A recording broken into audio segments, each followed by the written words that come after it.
जो मैंने पहले आकाशिक के बारे में बताया कि आकाशिक विद्याएं क्या है, जाने कितनी विद्याएं हमारी लुप्त हो चुकी हैं, जाने कितनी हमारी जो साइंसेस हैं, एंशिएंट साइंसेस हैं, वो लुप्त हो चुकी हैं, मंत्रा से लेके तंत्रा तक। आज के समय में इसके बीच में मैं डाइवर्जन थोड़ी सी दे रहा हूं, मैं कहना भी चाहता हूं उस बारे में कि तंत्र को डर का सूचक मत समझो। तंत्र का अर्थ है सिस्टम, और तंत्र एंशिएंट साइंस है। तंत्र जो है वो एंशिएंट साइंस है, और तंत्र आपको उस जगह पे लेके जाने वाला है जहां पे आप किसी भी चीज को, किसी भी एनर्जी को, किसी भी तरह की, किसी भी प्रकार की ऑब्स्ट्रक्शन को आप क्रॉस कर पाए।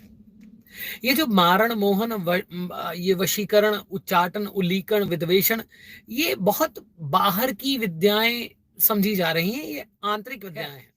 बीज मंत्र आपको सभी प्रकार के मारण, मोहन, वशीकरण, उच्चाटन, उल्लीकन, विद्वेषण, सब प्रकार की विद्याओं को देने वाले हैं, परंतु इसमें आपको इतना ज्यादा पेशेंस रखना पड़ता है कि आपको धीरे धीरे धीरे धीरे धीरे धीरे धीरे धीरे उस अग्नि से गुजरना पड़ता है जो बीज मंत्र आपके अंदर देता है, जो मंत्र आपके अंदर देता है।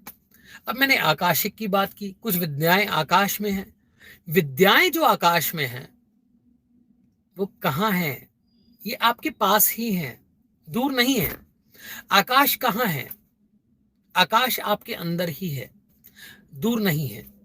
और उन आकाशिक रिकॉर्ड्स को पढ़ने के लिए या उन आकाशिक विद्याओं तक पहुंचने के लिए आपको अपने अंदर जाना पड़ता है, और आपके अंदर आप तब भी जा पाओगे जब आप अपनी एनर्जीज को डिकोड कर पाओगे, और बीज मंत्राज उसी का मेजर और फर्स्ट स्टेप है।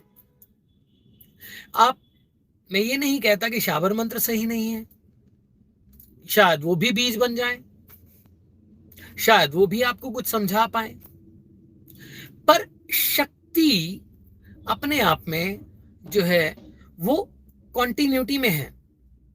परंतु शक्ति जो है वो अपने आप में ऐसी कॉन्टिन्यूटी में है जो कि आपको खुद ही ब्रेक करती है और खुद ही कंटिन्यू करवा देती है, और वही डाइवर्जन्स लाती है, वही आपको उस जगह पहुंचाती है।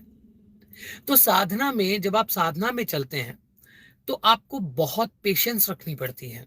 बीज मंत्रास, अब अग्नि के बारे में ऋग्वेद का पहला मंत्र है, अग्नि मीड़े पुरोहितम यजस्य देवम रत्विजम होतारम रत्न धातमम। अग्नि ही है जो हमें क्या करती है, वो पुरोहित है जो हमें रत्न देती है। अब त्वम स्वाहा त्वम सुधा त्वम ही वषट्कारः सुरात्मिका, सुधा त्वम अक्षरे नित्ये त्रिधा मात्रात्मिका स्थिता, अर्धमात्रा स्थिता नित्या यानुच्चार्या विशेषता, त्वमेव संध्या सावित्री त्वम देवी जननी परा। तो तांत्रोक्तरात्रि सूक्तम भी हमें यही बताता है कि त्वम स्वाहा त्वम स्वधा त्वम ही वषट्कारः स्वरात्मिका, सभी स्वरों का कारण तुम हो, स्वाहा भी तुम हो, स्वधा भी तुम हो। अग्नि की दो पत्नियां हैं, वो स्वाहा है, स्वधा है, ठीक है। अब वो जो ऊर्जा का तल है उस अग्नि से गुजर के ही मिलता है। जब आपके देव और आपके पितृ, ये मैं रिपीट, मैं कुछ कहना चाहता हूं, उस बात को समझिएगा। जब आपके देव और आपके पितृ दोनों तृप्त हो जाते हैं, वो तृप्त कहां से होते हैं? आपने खाना दे दिया, श्राद्ध आ गया, पंडित जी को खिला दिया, अच्छा है, मानना चाहिए, परंतु पितृलोक भी तो आपके अंदर है। आपका डीएनए पितृलोक ही तो है। अगर आपने अपने डीएनए को संभाल लिया है तो आपके पितृ खुश हैं, और अगर आपने उस ईश्वरत्व को संभाल लिया है तो क्या है, आपके देव खुश हैं। शरीर में देखिए, सब कुछ है शरीर में ही, बाहर कुछ नहीं है। यानी बाहर ये यूनिवर्स फैल रहा है, फैल रहा है, फैल रहा है, फैल रहा है, फैल रहा है, एक्सपैंड हो रहा है, और कहीं ब्लैक होल आती है, कॉन्ट्रैक्ट कर रहा है।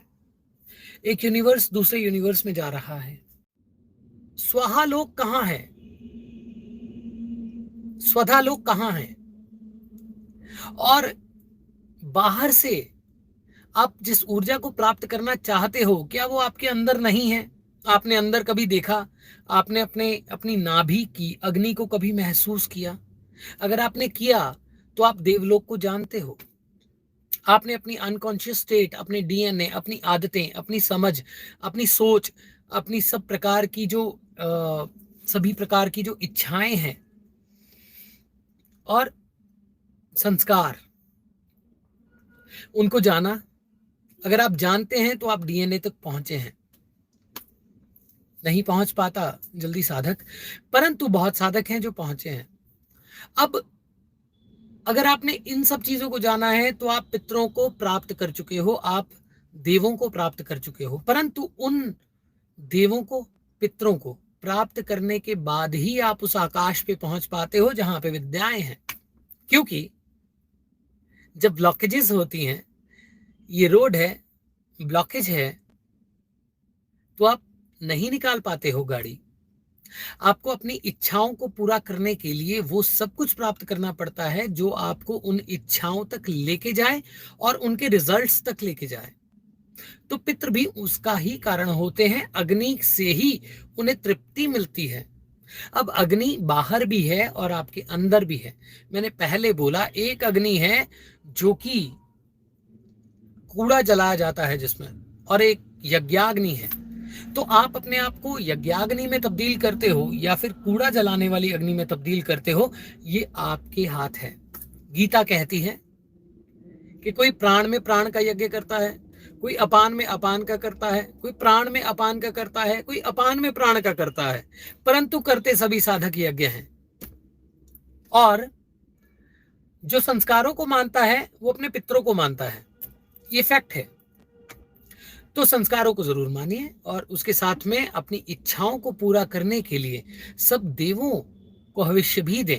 और हविष्य का अर्थ ये नहीं है केवल कि आपने यज्ञ में तिल डाल दिए, चावल डाल दिए और यानी हवन सामग्री डाल दी। नहीं, आपको अपनी आंतरिक ऊर्जा को भी समझना होगा और वही आपको सहायक बनेंगे आपको आगे ले जाने के लिए हर साधना में। और साधना का मतलब केवल मंत्र नहीं होता है मेरे दोस्त, बिल्कुल भी नहीं होता है। साधना का अर्थ हर वो चीज है जिसको आप प्राप्त करना चाहते हो, वो साधना है। कुछ भी आप साध्य करना चाहते हो, वो साधना है। केवल मंत्र जाप कर लेना साधना नहीं है। आप अगर धन भी प्राप्त करना चाहते हो तो वो भी साधना से ही आएगा।